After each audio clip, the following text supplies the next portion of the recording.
tell us what that means, Mishnaic Hebrew, right? Oh, yeah. Assume they don't know what the Mishnah is, Right.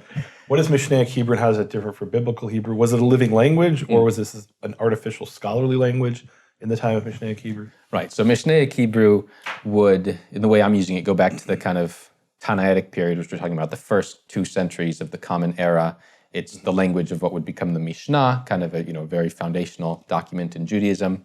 But in terms of the periods, right, it's later than Biblical Hebrew, and it's there's a lot of different opinions about kind of how Mishnaic Hebrew originated. Some people consider it kind of a continuation of just a different dialect, because it looks different than the Bible, right? The verbal tense system looks different, the vocabulary is a bit different, grammar is different, and so some would say it's kind of a continuation of a separate dialect. Others would say it's sort of the product of imperfect learning of Hebrew by people who were more Aramaic speakers.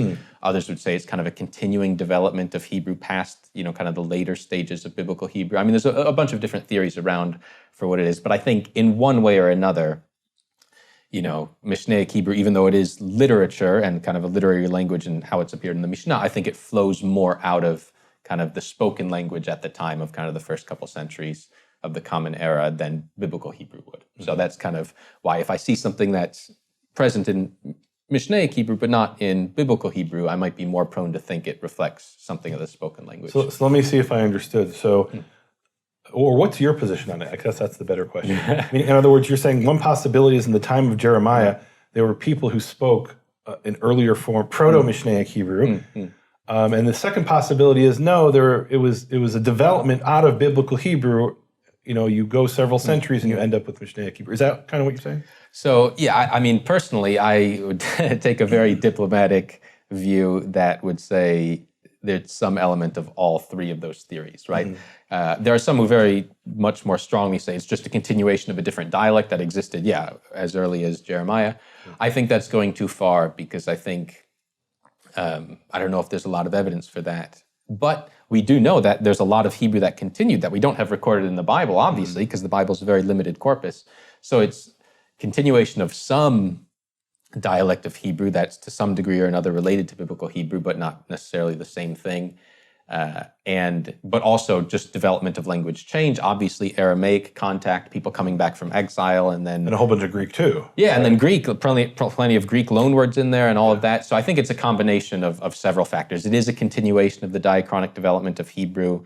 So you could see it as kind of, you look at late Biblical Hebrew books and you see more parallels with Mishnaic Hebrew. Diachronic, that means how it changes over time. Oh, I use that word. Yeah, no, you're good. Thank you. One of my jobs is to try to translate for the audience. Yes, no, that's good. Look, frankly, one of my jobs is to kind of pretend to be an idiot and ask questions I know the answer to. Of course. And look, I might have a different understanding of what the answer is, but my audience has heard me. I want them to hear you. No, it's very good. Yeah, of course.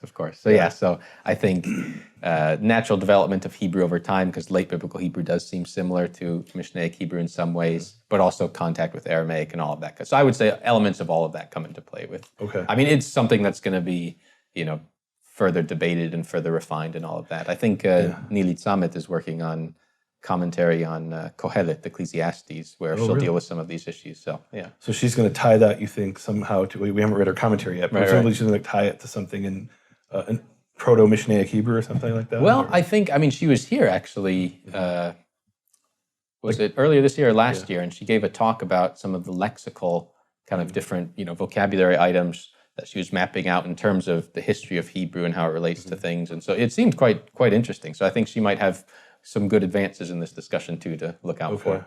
Yeah. Cool. The example that comes to mind for me is like the shed instead of asher, which you have in Kohelet. So all right, wow. So we were talking about the shin, by the way, and something that came to mind for me just now is, so in pre or proto-Ashkenazic, that's the term I prefer. In the Ashkenazic Hebrew before the 14th century, there was no distinction between shin and sin, to the point where I look at the Bible manuscripts and they just left out the diacritical mark. And then there are what we call Masoretic lists, where they're like, these are the words written with the shin and these are the words with the sin, which was entirely hypothetical for them because they didn't have a way of distinguishing the pronunciation. So they needed lists to tell them, like, in case you want to know, this word isn't related to that other word. That's a sin in that, like shtum and stum, right? Yeah. So that's interesting.